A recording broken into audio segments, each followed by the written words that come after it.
Yeah. So I think the best way to do this is just to ask a question. And that is, hey, would you like to borrow money from me at 5% or would you like to borrow money from me at 0%? The answer then becomes very obvious when you put yourself in those shoes because you want to borrow at 0%, not 5%, because it's going to be more affordable for you. You can borrow more. You can afford those monthly payments with the interest rate being lower instead of higher.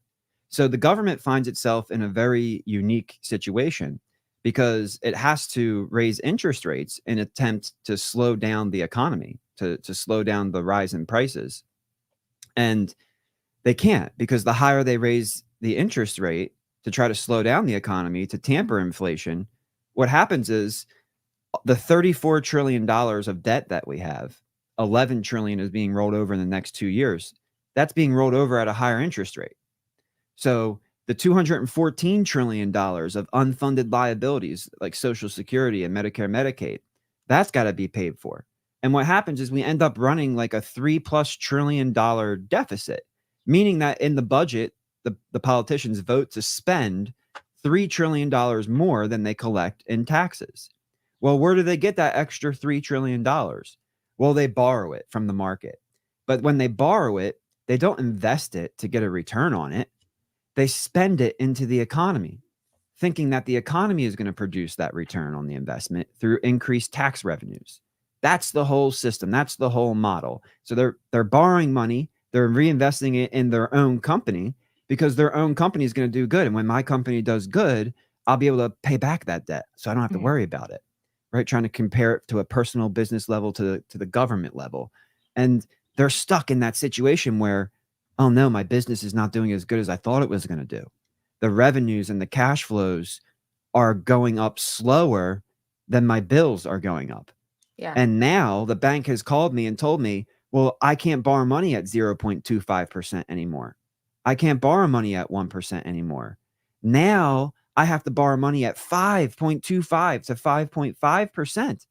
That is two, three, 400 times more of an interest rate cost than I was previously facing. So now my costs are going up extremely fast at a worrisome rate, and my revenues are still only slowly increasing.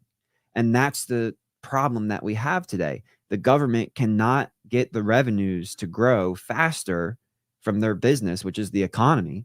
The economy cannot grow faster to produce the tax returns to pay for the amount of money that they're spending, that they're borrowing and spending into circulation. And what happens is when the government borrows that money and spends it into circulation, people call this printing money, but Mhm.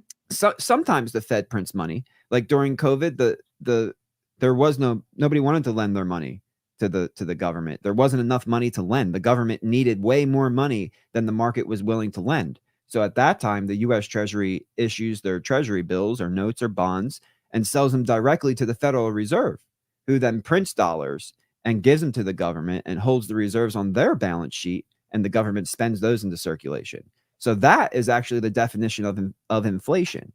So notice how I didn't mention the economy in there, right? Because we hear all the news all the time about how inflation is doing, what Mhm. inflation means for macro, but inflation is a monetary phenomenon. Inflation has to do with the increase or decrease of the amount of dollar currency units in circulation. So when the government borrows money from the marketplace, that money doesn't get deleted from your bank account. You still see that amount in your bank account. But then the government takes it and spends it into circulation, and those numbers go into other people's bank accounts who they're spending it to. So they increase the amount of circulating currency units, whether they borrow it from the marketplace or whether the Fed prints it for them to spend into circulation. Both of those are the definition of inflation. Now, what's really interesting is now that you understand the definition of inflation, you say, well, wait a second. Why is the Federal Reserve coming out and saying that they want to fight the economy? Why do they want to create demand destruction? What the heck does that have to do with fighting inflation? Because when the economy gets hot, what happens is not inflation. What happens is a change in the supply demand equilibrium. So when the economy is hot and people are doing well and demand increases against a limited supply and a supply that can't be expanded at an infinite rate like dollars can or like demand can. when it expands against that supply, it creates a positive price pressure. And the same vice versa. If the demand goes down against a steady supply, then what happens is the prices come down.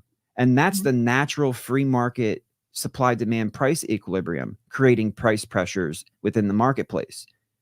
Two totally separate different ideas. So that's like if your listeners can understand that, you are now smarter than the chief economist to the president of the United States, because he doesn't even understand that. So congratulations, and set up your resume, because we're moving up, baby. This is how far behind these people are. Wow. But this is the reality of what's happening. So now they can't raise the rates any higher, because if they raise the rates, the interest expense is going to go up.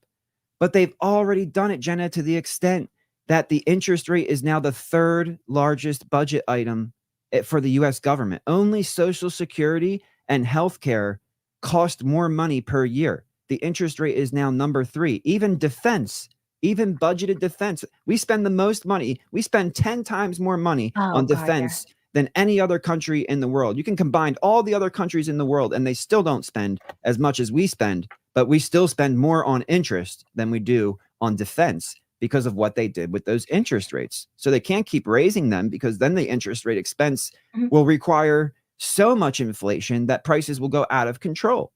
So then we say, okay, CJ, we get it. They can't raise the rates that much higher. But what happens if they lower rates? Okay, well, here's the next problem. They borrowed all this money from the marketplace. All of that money they borrowed, it's still the principal balance of your bank account. And now when they lower those interest rates and you're no longer interested in lending them your money for a lower rate, the only reason you moved your money out of real estate and out of stocks and out of gold and out of Bitcoin and into dollars was to get the yield. Well, now that yield is disappearing. You're no longer incentivized to save by that yield anymore. So what are you going to do? You're going to sell the debt, and you're going to run back into hard assets. You're going to run back into Bitcoin. You're going to run back into crypto, real estate, property, cash flow businesses, all of that sideline liquidity, which is upwards of $5 trillion, will come rushing back into hard assets, and the prices are going to go out of control. Well, we have a problem. If we raise interest rates, prices are going to go out of control because of inflation. If we lower interest rates, prices are going to go out of control because the supply-demand equilibrium is going to change when demand goes up significantly against the fixed supply of these hard assets that we have. The Fed is trapped. There's nowhere for them to go. And what they've done is, because they've unnatural stagflation, like you see in my tweet here, it's unnatural. It's when prices get high, the economy is supposed to slow down. That's a rule of thumb. So when prices go up, demand should go down. And then what happens is, when demand goes down, the prices should cool down. Prices should come back down. They should come back to that equilibrium level. But they're not coming back down. And this is why. Because they keep creating inflation with these higher interest rates. So we're doing the two worst things you can possibly do: creating demand destruction on the supply-demand equilibrium, and creating inflation with the currency units. So prices can, even though the economy is slowing down, this is why everybody's so confused. They've been waiting for a recession. Where's the recession? Where's my discounted prices? When can I afford to buy a home again? Well, I'm waiting, but it's not coming, because they keep devaluing the currency. And the positive price pressure of inflation, which is the devaluation of the currency, that creates a greater price pressure than the negative price pressure created by the lack of demand. So we are in a recession right now. It's an inflationary recession where the economy is slowing down and prices are still going up. This is a national economic emergency called stagflation. And there's no natural way to get to stagflation. Stagflation is an unnatural occurrence that can only take place when an economy is shrinking, which means the demand is not forcing prices higher, because the demand is going down. Therefore, the prices should be coming down. We're waiting for those prices to come down. But why are they not coming down? Because the currency is being devalued at a faster pace than which demand is going down. And we are stuck. And I say prepare accordingly, and to protect purchasing power, because Bitcoin is the best way to protect purchasing power. And that is exactly what I was about to ask you. Guys, give it up for CJ. He is like awesome. Seriously, a wealth of knowledge. Absolutely love that breakdown.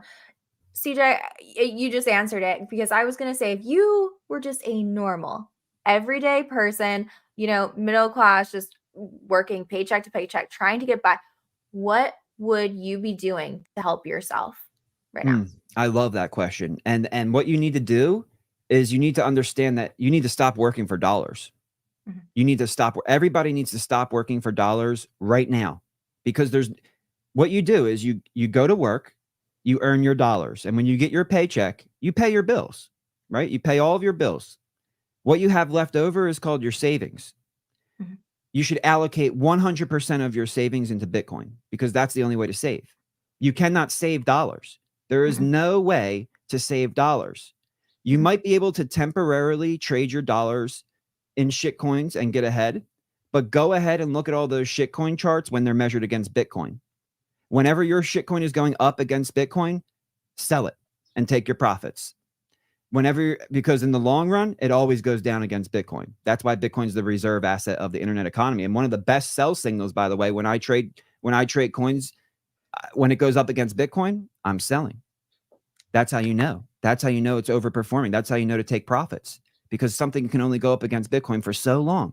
Every single chart against Bitcoin goes down. So use that cheat code when you're trading to get ahead. Use that cheat code. Oh, I'm up against Bitcoin. Great time to lock in profits. I guarantee you'll do better this cycle than you did before with that little tip and trick right there. So all of that comes together and creates this scenario where you say, wait a second, this guy's a lunatic. He just said I should be 100% allocated to Bitcoin. Yes, with your savings, right? So you work for Right. your dollars, you pay your bills, you put your Mhm. savings in Bitcoin. Everything goes down against Bitcoin. Now, if Mhm. you want to take a portion of your savings and trade and do whatever you want to do, Mhm. then go ahead. Sure, it's fun. And sometimes you can hit big and you can do really well. It's worth the chance, because people do it. If you really put your heart and soul into it and you really Mhm. study and you're disciplined with your risk management, you can get a hit that changes your life. Yes, you can. Also, if you're messing around in DeFi like I was, I put in a very small amount of money. And at the end of it, I'm like, whoa, and I wasn't even trading. I was just messing around with the technology. So check out the Stacks DeFi when it comes out. Put Mhm. a little bit in there and just leave it in there. Hold it for long. Who knows what's going to work? Nobody knows what's going to work and what's not going to work, but something's going to work. And if you happen to hold it, change your life. And that opportunity is not available everywhere else. So I think that's the mindset. I labor for my dollars, or I labor for my fiat currencies, depending where you live in the world. You labor for the paper, you spend the paper on your bills, but then Yeah. your mindset is 100% Bitcoin. And then your wants and your desires and your trading, that takes away from your money allocation. That's what really takes away from your allocation. So if you can do that, Bitcoin does the hard work for you, and then you're taking a few chances out on the risk curve. And if one or two of those hits, you can get ahead even further.